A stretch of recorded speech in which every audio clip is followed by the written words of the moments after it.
Real people, real breakthroughs. This is the Psychology of Eating podcast, where psychology and nutrition meet to uncover the true causes of our unwanted eating concerns. Your relationship with food will never be the same. Now, here's your host, eating psychology expert, and founder of the Institute for the Psychology of Eating, Marc David. Welcome, everybody. I'm Marc David, founder of the Institute for the Psychology of Eating, and here we are back in the Psychology of Eating podcast. I'm with Jody today. Welcome, Jody. Hi there. Hi. So I'm glad you're here. And for those of you who are new to the podcast or not, this is a follow-up session that we're doing. So Jody and I met, probably like 7-ish months ago.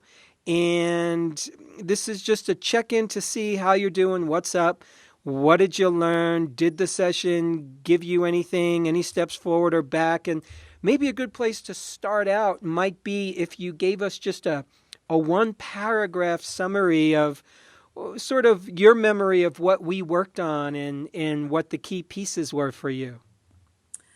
Okay. The key pieces were to relax a little bit, and I after the conversation, I realized how inadvertently and sneakily I was down on myself for my eating habits. I was, in fact, aware that, I was trying to be perfect. I was trying to make sure that I didn't have all the nasties and what have you. And I do like sweets. I like treats. And I realized I am probably more concerned about my appearance than what I like to think I was. Mm-hmm. So I was hooked into the body beautiful perception of the world.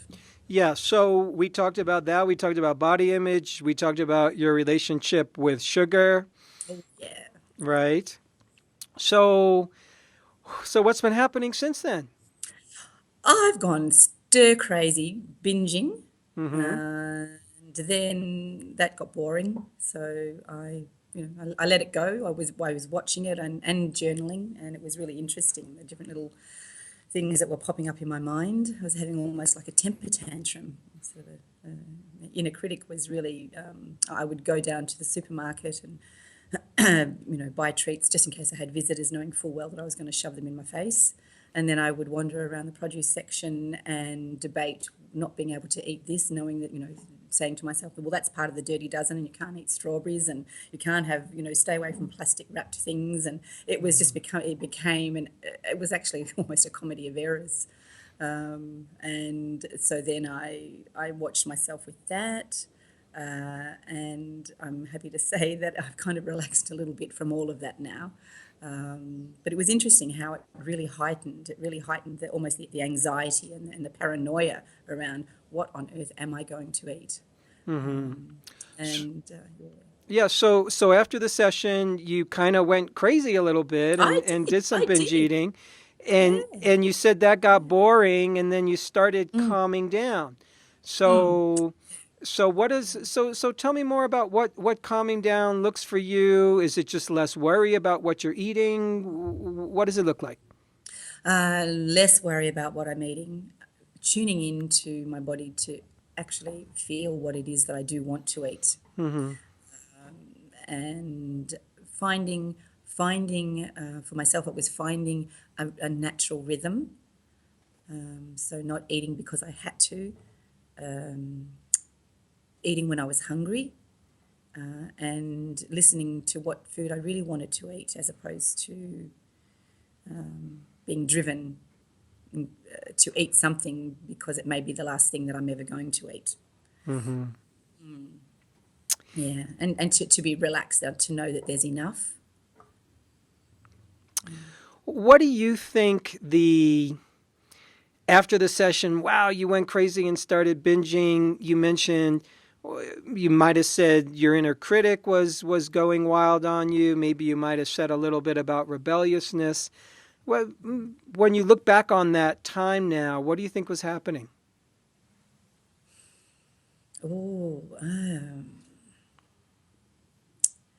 It was almost like an unleashing of everything that I'd been holding for such a long time. Mm-hmm.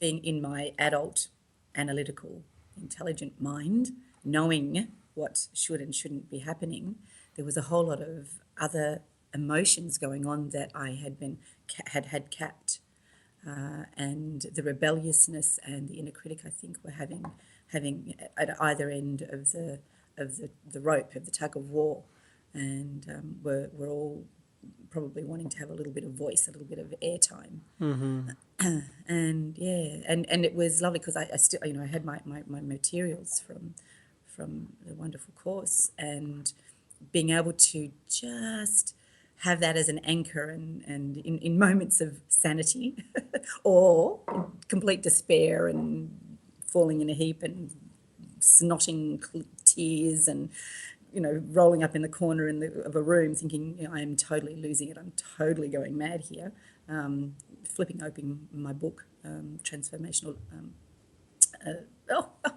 completely lost the name of the course. But the one.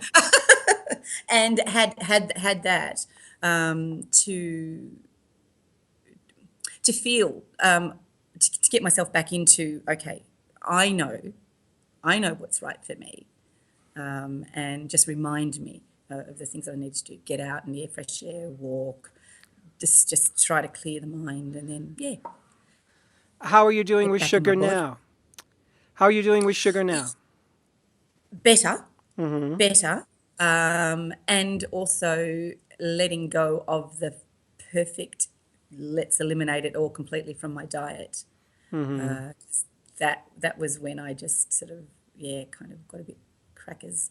But not having. I'm still. There was that suggestion that you had, is to build it into my diet, build a treat in.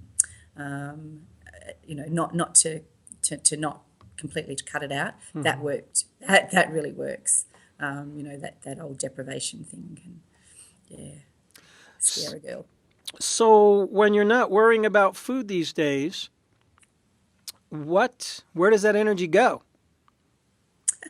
Well, my business is looking a little more healthy. I've got a lot more time and energy. I have embarked on a new aspect of my business, and come on board with another organisation, which is dealing with similar with being present and body enlightenment. So a lot more energy to do things other than obsess. It almost sounds a little bit like the adult in you and the kid in you are talking to each other just a little more, as opposed to being completely separated into their own corners. Giving both a little time, giving them both a microphone to be able to have a say and have a good old chin wag and a big bit of a rant, was good, was important, because now I feel I feel like I've heard myself. I've actually heard what's been going on in my head, in my body. So it's not so that then when I get a bit of when I notice something sort of ramping up a little bit, and when you're tired and stressed, or running silly hours, of course that's when things are going to trip me up. I find that they can trip me up. So I've got another tool that I can just sort of use to just be observant. And I think the biggest thing that I got, Mark, was to be kind. And I say that a lot to myself and to others. Be kind to yourself. But I actually realised I really didn't know what that looked like. But now I've got a better idea. What does it look like? What does it look like? Yeah, what does it look like? What does it look like? Not being, just relax, just stop and breathe. Being kind to myself is not running myself to the wall because I don't understand something. You can't cure a problem with the same thinking that created it, I realised. I've heard that, I think I've got that up on my wall somewhere. And I got it. I can't fix this thing because actually I'm not broken. Mm-hmm. Yeah, it's just this comes up. Okay, well, I might go and eat chocolate cake, and well, that's okay. That was then, and this is now. Yeah. Every moment I have choice. That's Hmm. I think that's the thing. That's in every moment. It may not always be a pleasant choice, but I know I've got it. I can still choose. So yeah, it brought me right back to my fundamental beliefs, and I hadn't realised how far I'd strayed away from them. I hadn't realised how far, happy, smiley, can sort of joke and get over things and whatever. But I really, really was. Gosh, I was in a lot of pain and I was struggling quite a bit. Yeah. Yeah. I think that happens a lot in how we easily kick ourselves when we're down, and we beat ourselves up when we feel beaten up. And I kind of think you found the gold mine here, the gold mine, which it sounds simple, but being kind to ourselves around our eating challenges and whatever it is that has us all bunched up about food and eating and nutrition and overeating and sugar and this and that and the other thing, whatever it is, if we introduce a little bit of kindness into the equation and stop the mind chatter a little bit and stop the self-attacking conversation and all the noise that we generate, that we're doing. It's not like somebody else is standing over you saying, Jody, you're terrible, you're this, you're that, how dare you, what's your issue, what's your problem? We're doing it. And we are, at this stage of the game, your mind, my mind is the source of whatever the internal conversation is that's going on. So we kind of have the ability to sort of direct that conversation. And you started directing it towards a little more of a kind conversation with self. And it's, here I am stating the obvious, but when we're kind to people, oftentimes good things happen in that relationship. Relationship is possible. The best in each other can come out. Same with self. When we're kind to self, sometimes it's a revelation because we're so used to the perfectionist craziness. Yeah, perfectionist craziness. And it's a really, you sort of get the big aha years ago. Yes, I know that of myself. But it's really as it's a continual daily practice. Mm-hmm. Yeah. Where you sort of get it, and then life gets busy or whatever happens, and that little tiny thing just sort of ticks away in there. And it's just connecting the dots, isn't it? I think it's connecting the behaviours with what is going on inside there. Yeah, and to do that is to take the time, breathe, and get curious. Yeah. Remain curious. Yeah. Mm. And it is a daily practice. It's, sometimes we think it's all going to change one day and I will never have a problem again, or I will never have this problem again. And that's like saying I'll never have emotional pain, I'll never have a down day, I'll never feel bad about myself. No, you see, we can have a great bunch of weeks or bunch of months or a bunch of days or hours, and that'll change. And then we'll have our moments, and can we forgive ourselves and be kind towards self, even when, okay, I went against my best wishes, or wow, I fell off the horse. There's something about graciously getting back on again and smiling and going, okay, it's okay. That's okay. It's okay. It's as simple as that. It is. It really is. And it's as simple as that, and as difficult at times. Yeah. Simple but not easy to do, but simple in concept, yes? Yeah, absolutely. So what do you see for yourself going into the future? How, if we're in a conversation a year from now, what would you like to be able to report? in terms of who you are, where you're at with food, with body, with eating? Where do you want to be headed? I want to be taking myself a whole lot more serious. I want to be working continually on myself and sharing that with others.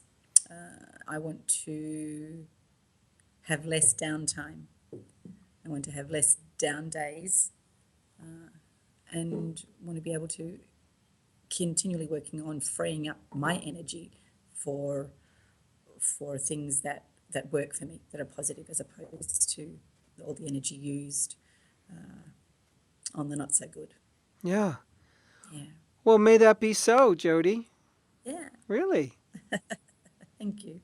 Congratulations. I also want to say, getting back to what we talked about at the beginning, it's not unusual that right before things get a little better, they can get a lot worse. It doesn't surprise me when you say, gosh, after our session, all heck broke loose, because that happens.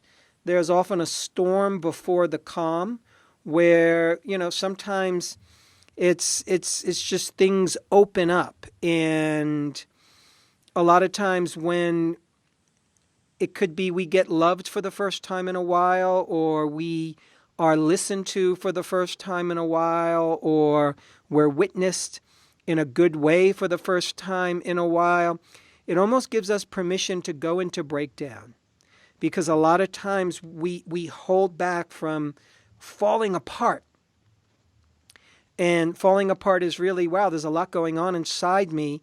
And what if I just wasn't stopping it anymore and just let things unwind? And yeah, it got a little stormy for you, but interesting that you moved through it. And interesting that on the other side, it to me, it's almost like that was your opportunity to really see that you can have a difficult experience with yourself and still love yourself. Yeah. It was difficult. Wow, did you regress, it looked like, on the one hand, but then you rebounded in a powerful way. And once we have that experience, it's like a muscle that doesn't forget. It gets stronger. Yeah. That really resonates. It is like it's there, and it does take like practice. Mm-hmm. It does take practice. Yeah. Yeah. Yeah. So congratulations once again. Thank you. Anything else you want to share before we finish up? The point you made about it, the point of tension of getting worse, and stepping into that. So for that experience for myself, and I suppose, if it was helpful for anyone else, that the fear of losing it kept me doing the same thing, because I had to just use that energy just to hold everything in place. Yes. And then having that witness, having you hear and see me, and then gently suggest something different that I tried, was that point of tension. It was just, I could feel it all. I could just feel, once I let it go, everything sort of wanted to reveal itself and show itself. But keeping curious, I think, was the thing that I was able to hold on to, that being not going into victim mode. Oh my God, here I go again, or this is happening to me. Yeah, just curious. Well, that's interesting. Yeah. Oh, all right, another bar of chocolate. Well, that's interesting. Yeah, I think that's that helped. That is what, for me, got me through to now. Good. I'm glad you're here. And we'll continue. Mm-hmm. Thanks for doing this, Jody. Thanks for taking the time. I really appreciate it. Very welcome. Thank you. Mm-hmm. And thanks, everybody, for tuning in. Well, once again, I'm Marc David on behalf of the Psychology of Eating podcast. There will be lots more to come, my friends. I hope this was helpful. Take care. I hope this was helpful. Thanks for listening to the Psychology of Eating podcast. To learn more about the breakthrough body of work we teach here at the Institute for the Psychology of Eating, please sign up for our free video series at ipe.tips. That's I for Institute, P for Psychology, E for Eating.tips, TIPS. You'll learn about the cutting-edge principles of dynamic eating psychology and mind-body nutrition that have helped millions of people forever transform their relationship with food, body, and health.